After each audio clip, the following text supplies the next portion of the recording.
Okay, I started it. What's up, everybody? Doing a little impromptu show today. We didn't know what time we're going to do this, so we took the 30, 40 minutes we had and just threw something together, and here we are. Today we're going to chat about last weekend. Last weekend we had a competition called The Ship. We do this. This is the third year at Westside, right? Third year? Yep. So the third time we've done this partner competition, same time of year at Jump Ship Westside on Oahu. I think it was supposed to be the fourth year, but the first year was COVID year. Remember, we had to keep pushing it and pushing it and pushing it. Was that the same event, or was that a different event? No, I think it was the same. But then we didn't have it. What's up, Corey?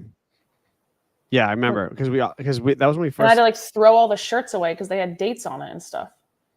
Oh yeah, that was when we first moved to the island. We tried doing a big cash prize too, right? To try to get some people in. No, that wouldn't have been right. That would have been a whole year later. 2024, 2023, 2022. Right. We tried it in 2021. What was the event we tried to throw when we first got to the island? There was a competition we were going to host, and we announced a huge cash prize. We were going to put that cash up no matter what, but then literally we couldn't get. I think that was that. Oh, really? But I think we just had to keep pushing it and canceling it. Yeah, we canceled it because it was you still had to wear a mask in theory or something. You still had to be only X amount of people could be in your building at that time. It was crazy restrictions. No, but it was that. And then also people were like, how dare you be so irresponsible? Oh, yeah. That's right. So we were trying to be responsible. A lot of hate messages from people about us packing people together in a gym for a competition. That's right. Okay. Well, today we're going to chat about the event that we just did this weekend. You know what's crazy? I don't hear the roosters in the house, but when you're on the show, they're only out here.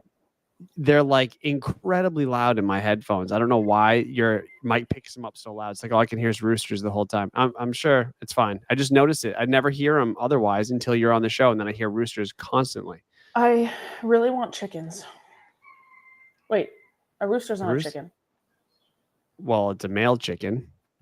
I want eggs. That's a female. Yeah, I want chickens. Corey says, how dare we promote health and wellness? Oh, yeah, no, you can't during do the time of sickness. We got a lot of messages. We had a couple, not to go down the COVID train, but we had a couple. I don't know, why are you doing this?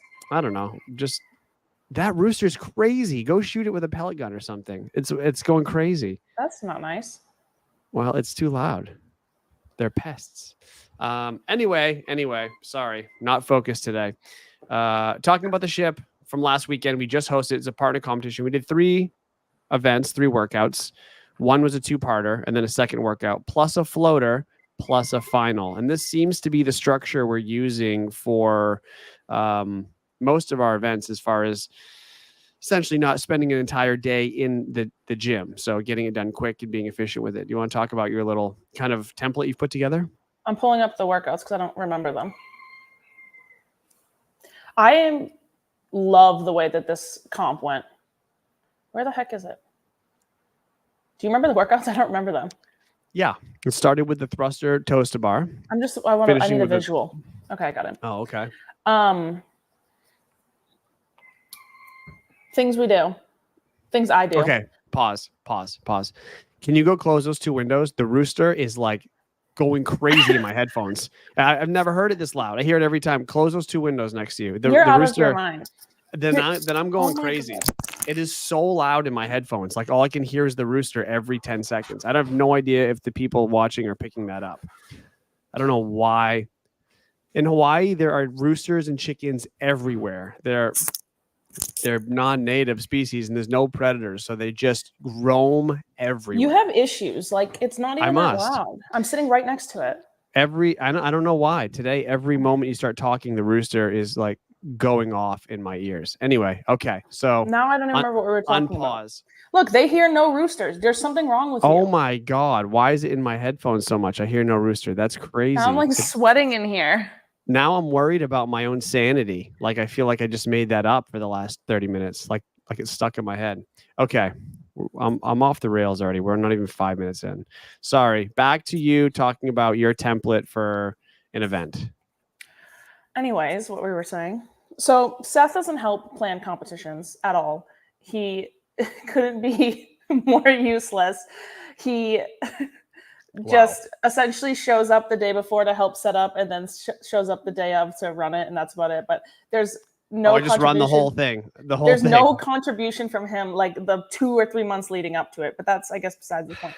Things that I think the most important things we look at is like how, like the flow of the day. Like we talked about this before in one of these other episodes of just like getting people out early.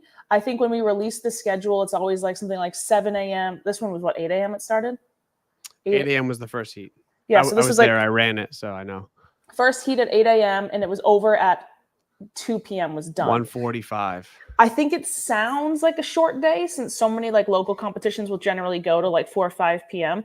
But people are always like so stoked by like 1:30, 1 o'clock that they're just like, dang, like I have like my whole day, like everyone's so happy. So like, it's always like, how do we make sure that this gets over at like a reasonable time? So that's like part of it, I think, is like choosing the divisions. So for this was male and female partners, and it's just RX and scaled.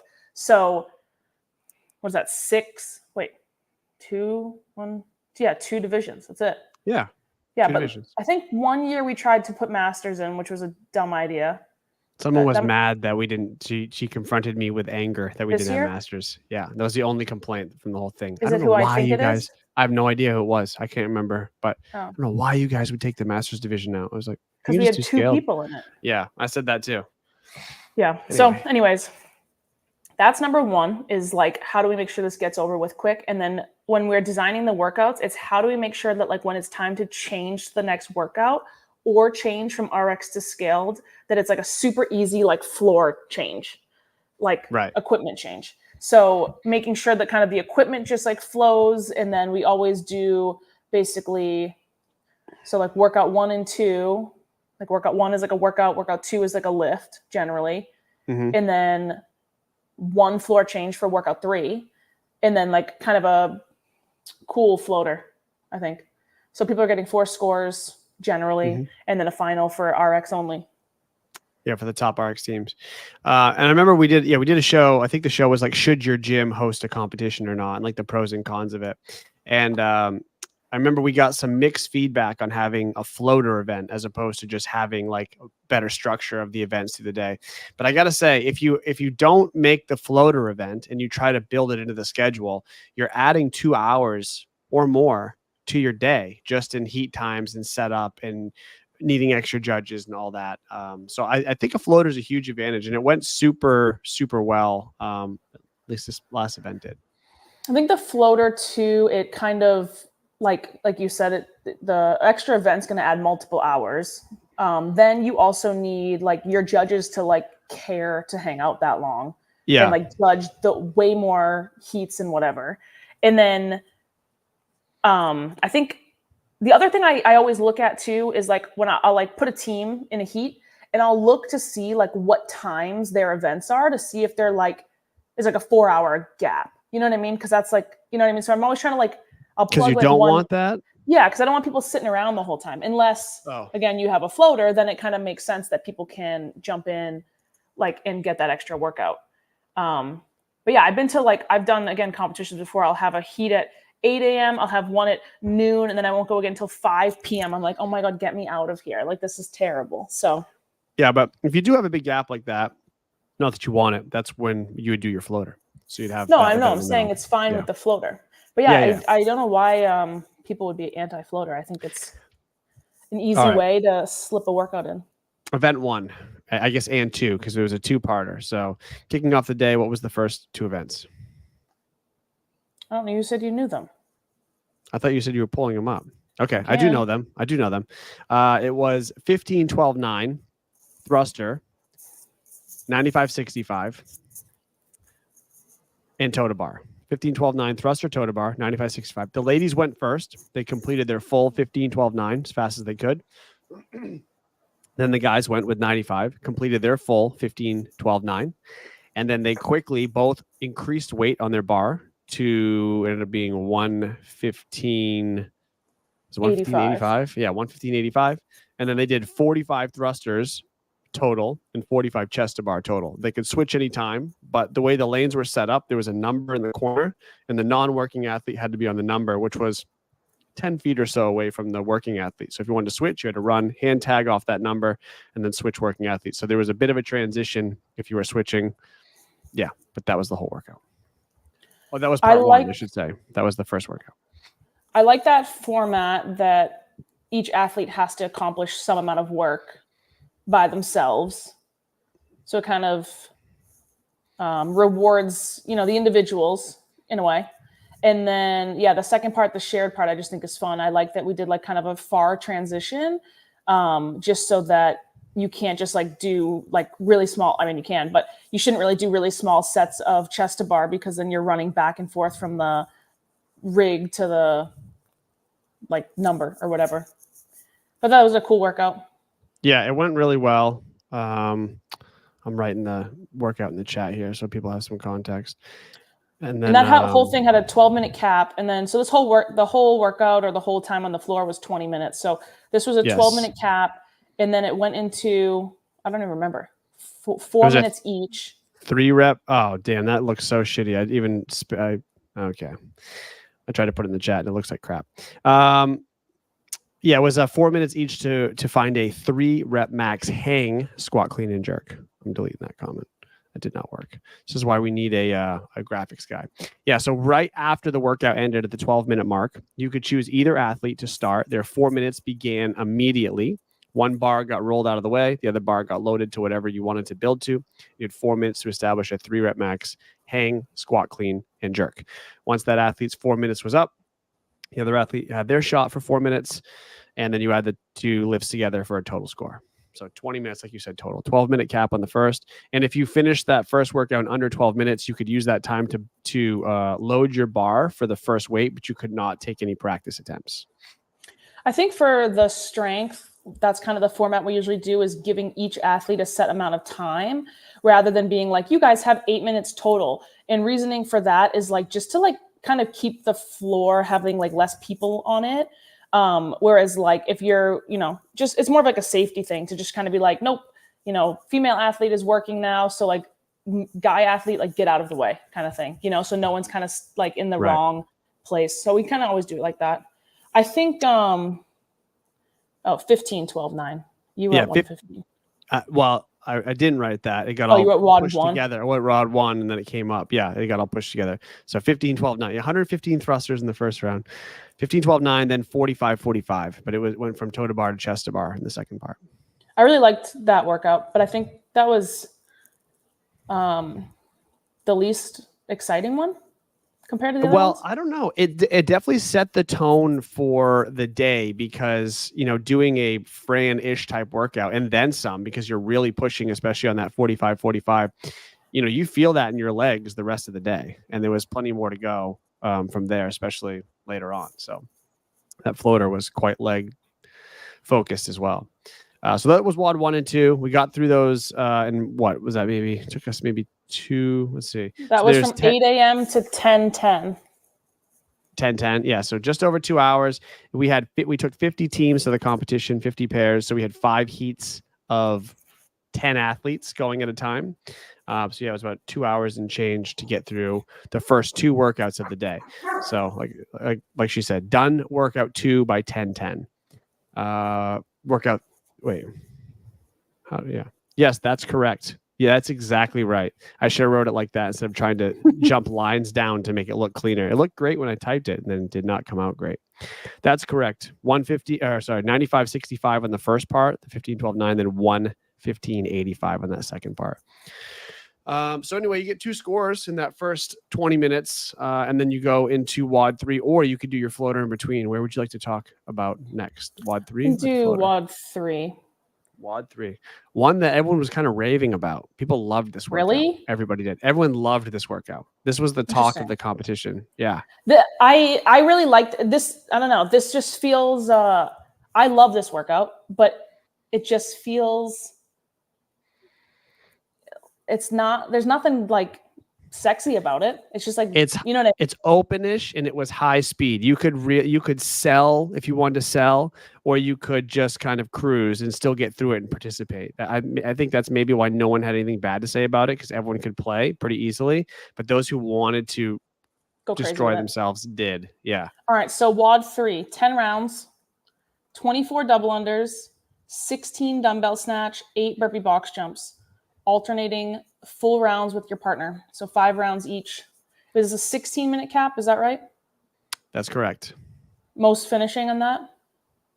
I would say 75%. Probably 3 out of 4 teams finished that. Pretty so yeah, good. Gus, if you're going to be our graphics person on here, so yeah, it's 10 rounds. So it's alternating. So 5 rounds each athlete, 5 full rounds, and it was 24 dubs, 16 alternating dumbbell snatch, 50/35. And 8 burpee box jumps. Everyone used a 20-inch box, and they were allowed to jump off the box. But the big standard we had to brief over and over and over again was standing all the way up. Even when we briefed it in the morning, demoed it, made a bunch of jokes about it. Danny loves when I make jokes during my briefing. Yeah, that's great. Yep. And then we re-demoed it again before the first heat went off, so we didn't have any issues. And we really didn't have issues. I walked around and I think I just corrected Puna once. Puna tried getting away with it in the first round, and I had to shut that down. I think we would have, if we had the space, we would do a burpee box jump over to avoid to keep the standard even more clean. We just don't have the space for that.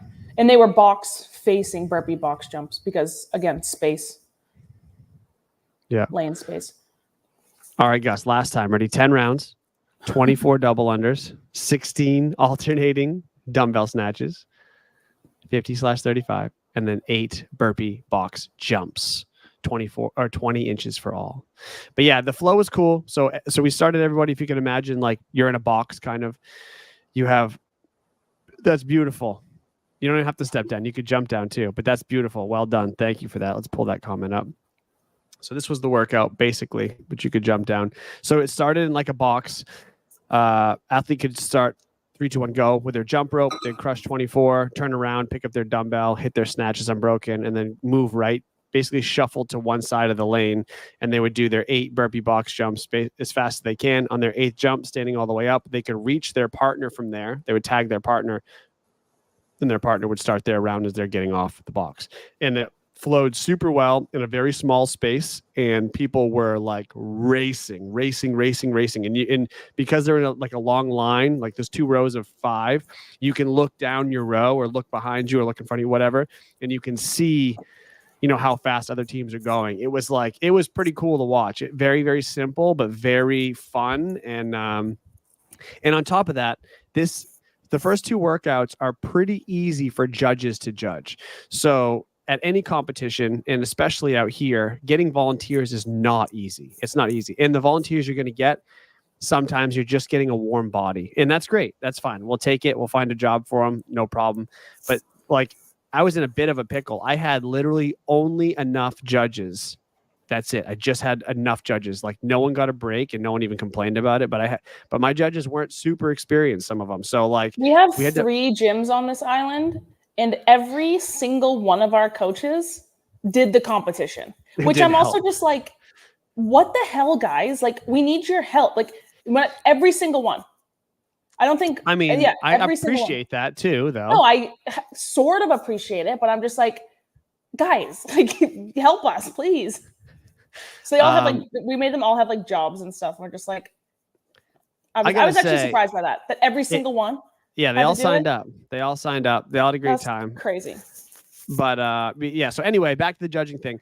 These workouts feel simple, and you're like, oh, there's no real challenges here. The workouts are as hard as you want to make them. You can go as fast as you want, and they get nasty when you do.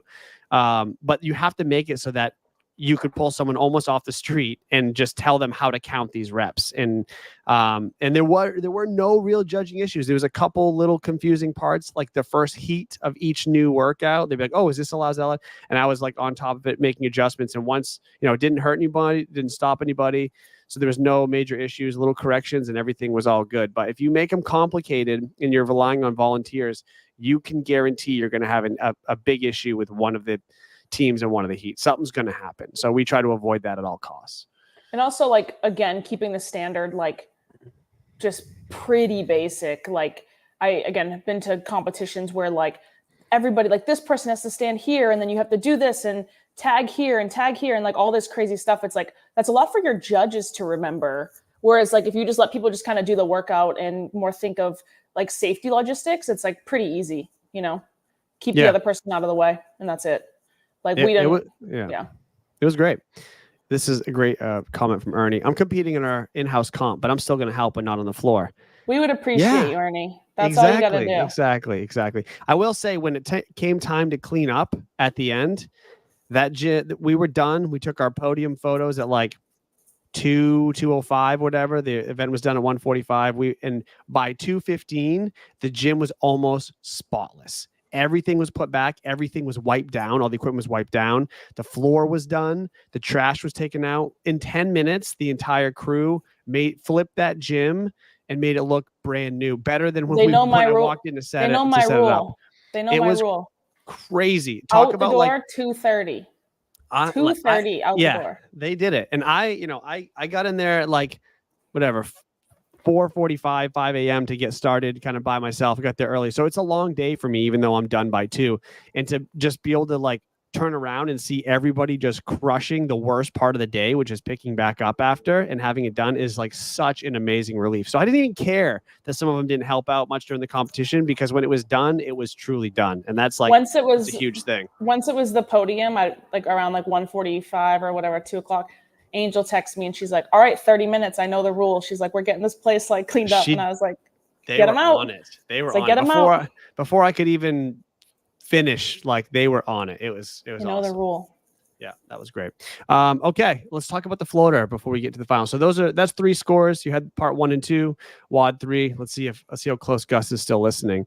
So the floater was a short AMRAP 6 minutes, 50 calories on a rower, 60 reps with a barbell. The RX weight was 155. The scale weight was 105. And then in any remaining time, you go back to the rower for as many calories as you can, if you got that far. And now with the barbell reps, the female got to deadlift the 155 and the male had to power clean.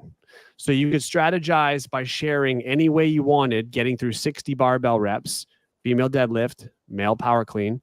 But the transition on that was even longer than the other floors, probably 25 feet apart. You were standing back behind the rower and the barbell was way out in front of the rower. So you had a long distance to travel to tag your partner in. Probably took an 8 to 10 second transition if you wanted to switch. Most teams got back to the row, I would say, but there was a very different amount of reps being done on that. Some teams are getting a couple calories and some teams were like, I think in the 60s, like just ripping on that thing. So it was a very wide range of scores on that floater. Let's see how we did. What do you think? Oh, it's pretty good. That's pretty good. Yes. Okay. That's why he's got the wrench. This workout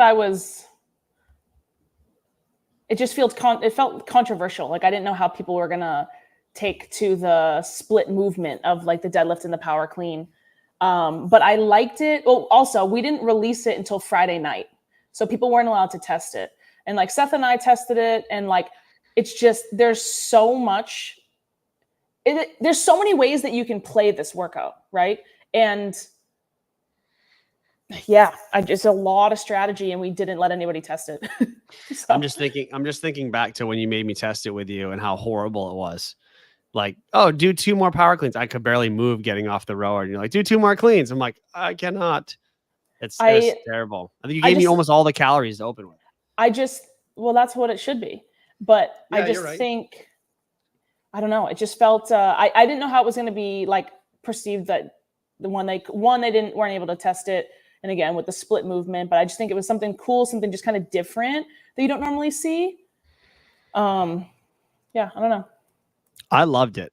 It played out awesome. It definitely favored, in ways it favored the bigger athletes, but we don't really, you're not looking at that sort of thing in a local comp here. Like if it's favoring taller or shorter athletes, you're just making some fun workouts, but it favored the fitter athletes. The fittest athletes were able to get the best scores. And it was super cool. And the more experienced athletes strategized it better. It was pretty funny to see some of the more novice teams that may be their first or second throwdown try to figure out how they're planning this. And like the amount of switching, I'm like, oh my God, okay, that's fine. Have fun. It was cool. It was funny to watch. And people were really pumping themselves up, like watching other teams go, and they're like, oh my, like they're ready for it because they know it's just going to be so nasty while they're going. You saw some guys pulling like 2,500 calories per hour to start this thing.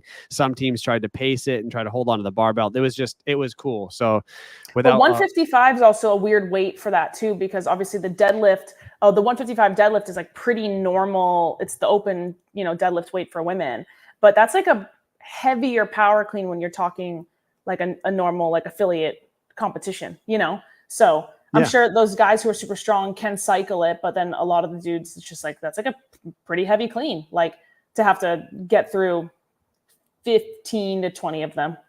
The winning pair, it was Mac, the guy. I think he held on for like 10 or 12 after he did almost all the calories too. So I think she took a big set of deadlifts. He went out there, held on for 10 or 12. So. Yeah, and he did great. This is a great question. Did Seth get to scale the weight to 135 in testing to make it appropriate? Yep. I did not. No, yes, I didn't. You didn't use 155. Is that true? Yes, you did not use 155. You used 135. Oh, I don't even remember that. We talked about this. Yes, you specifically said and that. It was still hard. You said accurate for me would be 135. I don't even remember. Okay. Yes, you did. And it was still hard. See, he thought he was making fun of me, and it turns out it's true, and I didn't even know it. Yeah. Okay, perfect. So anyway, that was the floater. Again, with the floater here, making it super simple. We basically I assigned one person to be the head judge and the organizer as people came up to do the floater. He would kind of arrange the heats. We had 4 setups ready to go with multiple extra bars. So you could sub out a 105 bar or 155 bar, depending if it was an RX or scale team. Made it super simple, super easy to do. You don't need a lot of equipment. And then that head organizer judge just picked 2 or 3 judges out of the pool to go with them, and they just spent the day over there and just got it done. I think so. We opened the floater up at like 8 a.m. and they were done, all the teams, before noon. So before the end of WOD 3, they had got everybody through the floater. It was pretty efficient. Part and it's easy. Yeah, go ahead. Sorry, part of this floater too, logistically, was equipment. So that's why we were like, if we have a 4-lane floater and it's 2 barbells, that's like 8 more barbells that are needed, plus all these bumper plates. Like we didn't know we could have obviously counted, but we didn't know if we had all of that equipment available. So that was kind of why we were like, okay, how can we do this with like 1 bar? So I think that's part of like where it came from. And it was a cool test. It was a lot of fun. It was great. Okay. So we had WODs 1, 2, and 3, and then the floater, and that was it for scaled. So that was the scaled experience for the day. They got 4 workouts from 8 a.m. to 12:30. So, and that's more than enough. Like a scaled team does not need a bigger dose of workouts than that for a 1-day event. It was kind of a lot, and they got through it great. Yep. You agree on the scale there? Yeah, simple. Okay. Yeah. And then the RX, the top 10 out of the 35 or 40 RX teams we had, the top 10 teams at that point then qualified for the final. You want to talk about the final? You came up with this. It was a very unique. So for the final, I think we normally would only do like 1 heat of the final, top 5. But with this competition, we just had 50 slots available. And it was just because it was only RX or scaled. There was no it wasn't like 25 RX and 25 scaled. I don't remember what the final count came up to, but it was like 35 RX and 37 or 38 RX, I think, something like that. So there were so many more RX, which was awesome, right? But that's why we decided to do 2 heats of the final, to just let more people play. I think if it was 25 and 25 teams, we probably would have just done the normal 1 heat of 5 final. Maybe. Well, I'll just say this before you announce the final. I thought it worked out better that way because you had 2 heats going because they needed the full lane, like both front and back of the rig, the way it was set up. So they needed basically 2. Yeah, but we always do that. I know. I'm just to paint a picture. We needed that, but so we used the full amount. But the 10 through 6th place had to go in heat 1, and the top 5 got to go in heat 2. So the top 5 got to see it play out, which was a huge advantage for them to be able to strategize and pace, which is in my opinion, kind of how it should be. And so it kind of allowed the next heat to really put on a show. So anyway, continue. You say it. It's confusing. Okay. So the this final. one's complicated. Oh, good luck to Gus on this one. This one's complicated if you can't see it. Like, okay, I'll try. I'll do my best with that. I'm going to screw it up. So it's every 5 minutes for 15 minutes, which is 3 rounds. Okay. You start with 36 heavy wall balls, 30/20 to 10 feet for everybody. Then you go to 27 deficit handstand push-ups. You can kip or go strict. 27 deficit handstand push-ups. Then you go to 18 hang power snatches, 135/95. Then 9 bar muscle ups. And then in the remaining time of that 5-minute window, you can do as many freestanding handstand shoulder taps as possible. And we drew a 36 by 36 inch box on the floor that the hands had to stay completely within. Couldn't even put your fingertips on the line. So every time you kicked up and your hands were both within the box and you reached up and tapped either shoulder with one hand, you got a rep. And those were very easy for better teams to accumulate, but it was very hard to get there in that 5-minute window. And if you did get there once, wait, he might have gotten it first try. Let's see, you might have used so much energy you're not getting back again. All right, let's see. Let's read it as he wrote it. Every 5 minutes for 3 rounds. Yep. 36 wall balls, 30/20. Correct. 27 deficit handstand push-ups, 18 hang power snatches. We'll give you the typo. Let no it problem. slide. 9 bar muscle ups in the remaining time. AMRAP, freestanding. Oh, he has 2 typos. Close enough. Close enough. We'll let it slide. Yeah. Very good. That happens to me every time I try to type shoulder, by the way. It changed it to should. So it happens every time. That's the workout. Yep. And so it was really cool to watch, and it was like super tough because you get such a variance of what athletes are good at and not good at. Some people got super hung up on the deficit. Wait, did anybody make it to the shoulder taps on the second round? One team, yes. Who, Mac and Raquel? No, Choi from Zeus. Yeah, she was beast at that. Watching Abby and AJ just melt, like just watching the final meltdowns was hysterical. I didn't get to see them because I judged one of the heats or it was one of the like lanes. I feel like people felt pretty good like in the first round, like the first 5 minutes, like, you know, a good chunk of teams made it to the freestanding shoulder taps, and then just like there's no rest between. So like, you know, if you're I think most had the female doing the shoulder taps. So that means right at the 5-minute mark, the male could have started on the wall balls, and AJ was just having a meltdown, and he made Abby go from the handstand shoulder taps to the wall balls. And they're like she didn't want to, and he didn't want to, but she like was on the other side of the gym, and he was just like, no, like you do it. And I'm like, you also have 10 minutes, like figure it out. Oh yeah. We debated after the competition was done, like, should have been bumped to like going down by 8s. So 32, 24, 16, and 8, giving more time on the shoulder taps. But it was almost better to like dangle the shoulder tap like carrot out in front of them and have them go at it in that first round to accumulate, knowing that the next 2 rounds were going to be a complete shit show for them. And that's what happened. And it was pretty cool to watch. So the score was your total accumulated reps, but you got to figure if it's whatever it is, 90 reps, if you get through the 36, 27, 18, 9, you can get like 50 quick shoulder taps in like 45 seconds. So that's more than half of an extra round. But if you can't get back, you're not losing that many reps by not getting there if you're not going to get there anyway. So there was a huge, huge advantage, a big premium to pushing hard enough to getting to those shoulder taps. And it played out really cool. If the skill was different, you might have had to make an adjustment, like if the field was different, but it ended up working out great for that final. We had 2, the people who tested it, we had 2 females test it, which like same, whatever, but they got like a good chunk of freestanding shoulder taps, I think like 20 to 30. And then the second round, they got to bar muscle ups. Then they didn't do the third round, but they thought they would have gotten probably to like the hang snatches, which I think was a pretty accurate reflection of what ended up happening. But they tested it as 40, 30, 20, 10. Yeah, that would have been too much. I think we probably, maybe it should have gone down. I don't know. I don't know. You could make the argument for both going down by 9s or going down by 8s, and there's no wrong answer there. Hang on one second. Ernie, we'll take like a few minutes in a second here, and we'll go over those workouts for you. We'll give you a little review on them.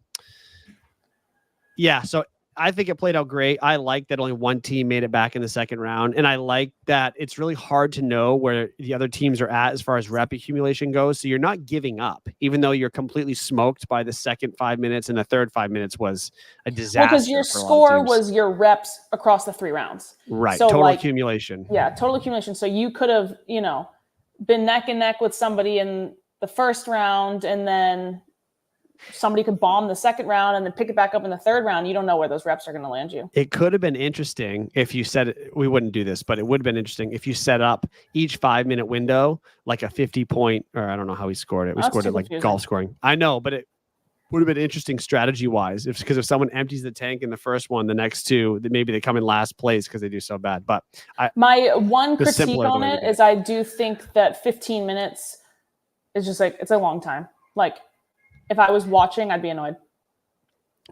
I judged back-to-back heats, and honestly, it didn't feel that long because you're in such a frantic mode the whole time. And again, so just like all the other workouts, we talked about the transition.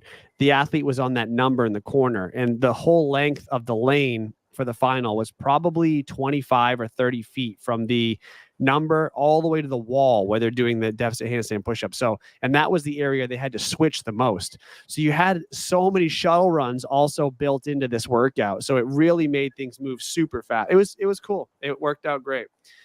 So that was our competition we did. And like she said, we started at 8 a.m. and we're done by 1:45. Every team got 4 workouts, and the best top 10 teams got 5 in that window. And ran great next year to the minute. Yeah. Danny makes a schedule literally to the minute that I have to follow. She builds in how much time you have between heats to get the next team in there, to get judges situated, collecting scorecards, resetting lanes, possibly changing weights if a scaled team's coming in and previously used RX lane, and the judges and volunteers hit it to the minute. So it was pretty cool to see. Any other thoughts on the comp before we analyze Ernie's competition workouts here? I don't know. I thought overall it was. I don't know. I think I say this every time, but I thought just overall like the programming flowed really well. But I think that we just generally do a good job with that, keeping it simple, keeping it straightforward and simple. I think you did a great job with the programming. I didn't hear any complaints about it. You have a heavy component. You have high skill components. You have sprintish components. Yeah, I think for a local comp, you can't do much better about hitting things on the nose like that. And I think you really have dialed in the format. And I would be surprised if other gyms don't completely steal that format from you and try to run it like that, because it's been so seamless the last 3 or 4 variations of this that we've done. I don't see any reason why we'd make much of a change moving forward. So, okay. Moving on. Okay, Ernie, it looks like you have correct me if I'm wrong, you have a competition coming up, and these are the workouts. So we'll give them a quick look. Is this a partner comp, or is this just an individual? It looks like a partner because it's a split with partner.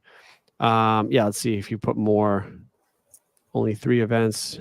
So are you running this, Ernie? Or this is the one you're volunteering at. You're doing it, but you're also volunteering, like you said, partner workout. Okay, look at this comment real quick. Goodness gracious. Who, me or him?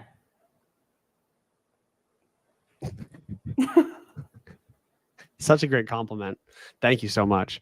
Okay, back to the events here. Event 1.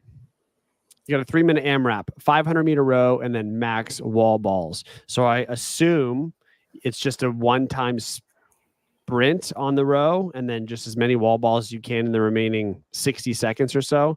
And if that's a partner competition, do you each get a shot at it, or is only one person taking that on? That's what we'd have to know there, because that's not enough time for 2 people to work. Would you agree?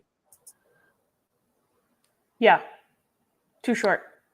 Too short for a partner. Needs to be juiced up a little bit. Yeah, I would Or could say. be. Oh, we got it right. So bingo, each gets 3 minutes, he Okay. says. Okay, that's not a bad way to kick things off. I like that you're allowing people to hit the gas fully and take a shot on that row before having to pick up the wall ball. Because some guys might row 130 or even sub that if they're really going for broke for whatever reason, and they give themselves a full minute plus on the wall balls. The problem with this only is you're going to have, which it doesn't matter, it's a local comp, but in theory, you'd have a lot of scores very close. Like you'd have, 62 to the best team, 60 to the next best team, 59 to the next best team. So if you don't mind them not having any separation really, then it's great. If you want more separation, you might have to either lengthen it by a minute or so or make some sort of adjustment to it. But overall, I think it's a fine little burner couplet. Any thoughts?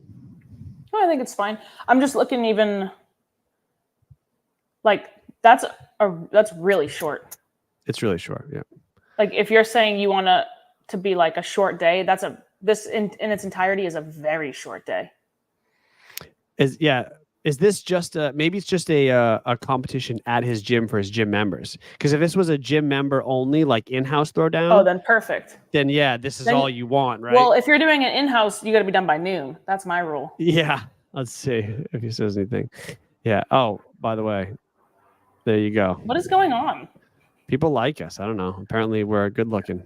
Jess is supposed to be getting boba or something. Okay, in-house competition. Okay, so that changes it a bit too. So yeah, I think that the volume is great. It's really all you need because you're not trying. If you're doing in-house too, I like this workout, or I like this whole day just because it works for like all members, like all member levels. There's nothing, maybe just the chest to bar, but I guess if you guys have some sort of scale that people can participate, but it's nice that like everything else, like nothing scary about that. That's very normal. Yeah, so it should encourage a lot of your members to like sign up and participate. Whereas I think sometimes you'll see like an in-house comp that has like kind of these bar muscle ups and and people are like, I can't do that. I'm not signing up, So I think keeping it very like neutral is good. Yeah, I agree. And then the second event is a 5 minute, 5 minutes on the clock for max load, 1 power clean plus 1 front squat plus 1 shoulder overhead. And so is that 5 minutes each? I'm going to assume just the way he wrote the first one that each partner will get 5 minutes to build through a max complex, a very simple, but a great test of a complex there. Who are you talking to? You. Oh. The person that I'm having the conversation with the last 42 minutes. No, I thought you were asking him something, and I don't know how you're asking it. Oh, okay. That's a fine complex. Yeah. Now that I understand it's an in-house, it's a fine day. Cool, fun day. Okay. I don't really have any complaints. My only thing, I guess, like I said, event 3 would be the Cal Echo is whatever. If it's female, do they get to do less cals? That'd be my only thing. Is it like 50-35? I would, for our gym, if we were doing this in-house, we would probably say 40 burpee box jumps, but can be step-ups would be just keep it simple. And then I don't know if we would do chest bar. We might probably just do pull-ups so that it can work for more people. And then have like a jumping pull-up option for people who don't have it quite yet. Yeah. Yeah, I like that. And I might even make the pull-ups a little more reps instead of chest to bar to give, like you said, more people in there, but just to keep probably the time domain similar. Maybe it's like 50-40-40 or 50-40-50 or something like that, and let people split it up. I would definitely do that. 30 pull-ups between 2 people is not really much at all. Yeah, but overall, I think that's pretty good. Ernie, how many teams do you think are signing up? Like how long will this day be? How much time do you have between? Will you guys have like 30 teams from the gym, or will it be 10 teams, or how big is this going to be? Obviously depends on the size of your gym. Let's see. Scale for event 3 is pull-ups and calories would be less for female. Oh, so you can have any sex pairing, male, female, or female, male. That's cool. Okay. Awesome. No, I like it. I think you guys hit it on the head for a local, or not even local, an in-house competition. I wouldn't do much more than that at all. I think that serves its purpose. And then you have to make sure that you have a whatever the obligatory social hour is after the in-house comp. So I don't know what you guys are planning for food and beverages, but I didn't see that in the programming. Okay. Any last thoughts on gym competitions at all? We somehow stretched that to 45 minutes today. Well, the first 5 minutes was you screaming about a chicken or something. A rooster, which I stopped hearing once you closed the windows. Yeah, and it's 5,000 degrees in here now. I'm sorry. We'll get off in a second and you can open the windows back up. Okay, guys, we'll be back on next week. I'll be back on with Danny for sure. I'm going to try to do a new show later this week. Why will you be back on with me for sure? Don't you jump on the show with me every week now? I don't think so. Thought we were doing a weekly show. Okay. Well, maybe I'll be here. Maybe I won't. Wow. Okay. I'm going to try to come on later this week, probably by myself. I'm going to start a new little series where we go through some old level 1 manual stuff, some CrossFit Journal stuff. I'm going back in the archives again where this all started. So you can join me while I just talk about CrossFit stuff. It may be more boring than having a conversation with Danny, but I will talk to you guys and try to keep it interesting. Maybe teach you a thing or two. Okay. We'll see you later this week.